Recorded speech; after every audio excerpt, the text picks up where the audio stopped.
Well, welcome to Live Underwriting. Madison. Today we are going to talk about live underwriting. And may I ask Arthur, what is underwriting and what do underwriters do? Okay, thank you very much, Orina. Underwriting is simply a process that insurers use to gauge the probability of that event that is being proposed happening. And mostly, let me ask Geoffrey to step in and give us the process of underwriting. Yeah, thank you, Ada. Simply what others put is risk assessment, and by risk assessment, we'll break it down in two parts. The first part is risk.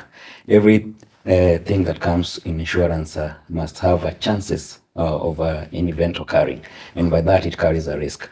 A risk might be sickness, death, and it depends with the type of cover. So that is the component of risk that comes with the insurance. Now, the assessment bit is what are we going to do about this person who has come to take cover? By assessment, it means we're going to check this person. For instance, you, Orina, you seek this cover. What does it cover entails? This cover you want, be it an education policy, is it to protect against the loan? Then that is from that point is where we start to check. Now, assess what do you want in terms of this cover. So whatever you want in terms of the cover, let's say for instance, it's an education policy. That is, education policy is the one that is going to take care of school fees for children. It depends with the amount that you want. And depending on the amount, the higher the amount, and of course, the more we are going to look into you as a person and try to check how are you going to present to you this risk, even including your age. That is part of the assessment so that we can come up with a fair price, because at the end of the day, as much as we are into business, we want to give you the value for your money. Thank you so much, Geoffrey, for that. And the second question is about what do factors do you underwriters use in issuing the policy documents or the policies that you are giving out? Yeah, there are several factors that we do consider, and one is age. Age cuts across both the normal working client as an individual, even as a cluster in a group. And the other thing we usually look into is the geographical distribution, where this client is coming from. You'll note that, let's say, Kenya, compared to a country, let's say like Somalia, definitely the distribution in terms of the geographical distribution, one poses a higher risk, and by risk it means the high likelihood for an event occurring. That is, it can be in form of accidental or even death, depending on the circumstance in that country.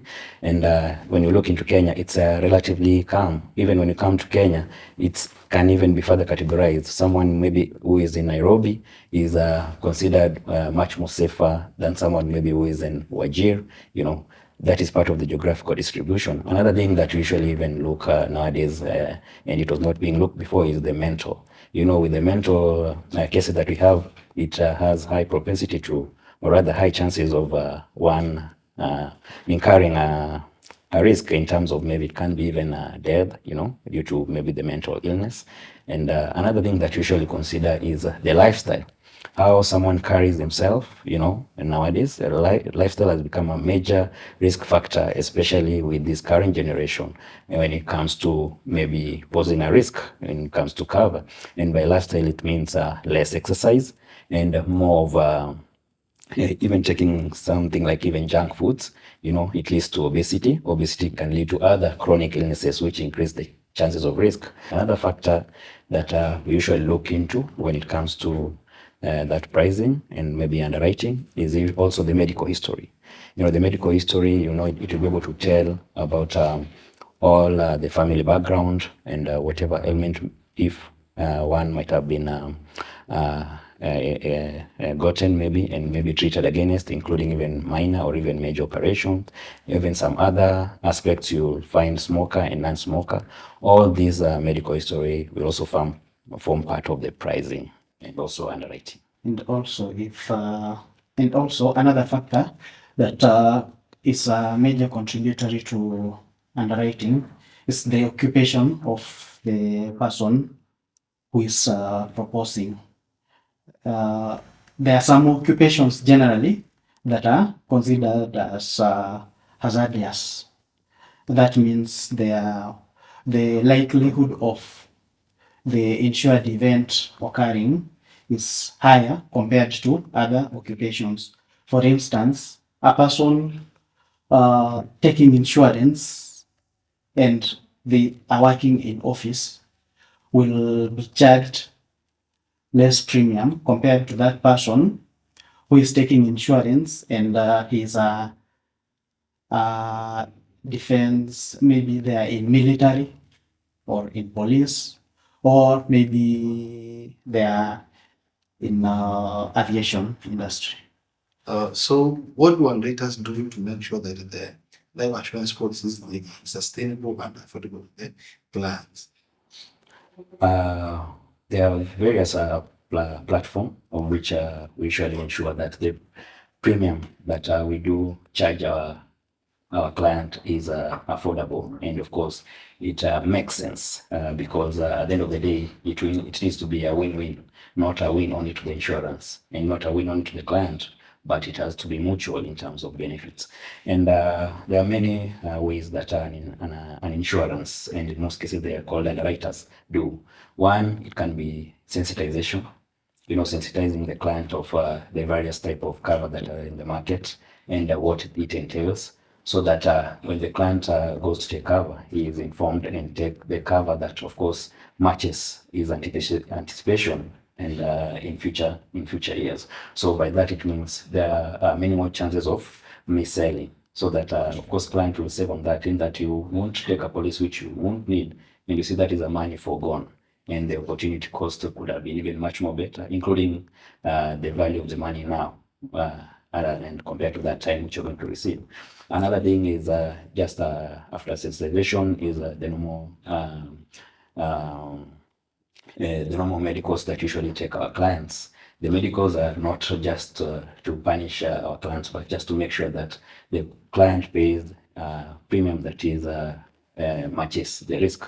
And by that it means a simple condition like even pneumonia, which we can advise the client to the personal doctor that to seek medicals. You see, it means that we are not going to, we just postpone but not declining the cover. And pneumonia is very treatable. Once you're treated, come back and it becomes a standard life. By standard, it means you're going to pay the normal premium. So Arthur, what are the underwriting pricing techniques that you guys use to determine the sum assured? Yes. Thank you very much for the question. In underwriting, we have two groups of underwriting. We have the individual underwriting and the group underwriting. Group covers the corporates. Now, these two will have different techniques of pricing. For group, majorly, we use experience-based rating and unit rating. In experience-based rating, we look at the number of claims that we have received from the proposer against the premium that that particular proposer has paid. And when we are talking about unit rating, we are simply saying that we will pick a particular percentage that will apply to all the members of a particular group in pricing. When you come to individual, we have individual rates, and that is also commonly known as age-based rates. And as just the name suggests, it is simply your age is what determines the applicable premium, and the younger the person, the lower the rates. As the persons, or rather the client who comes to seek cover, if he is older, of course the rate will be higher. So the age is directly proportional. It matches the premium. Thank you, viewers, for tuning in for this session. And for any queries and comments, then please do not hesitate to share it down there so that we can be able to reach out and talk more. Thank you so much. Goodbye. Bye.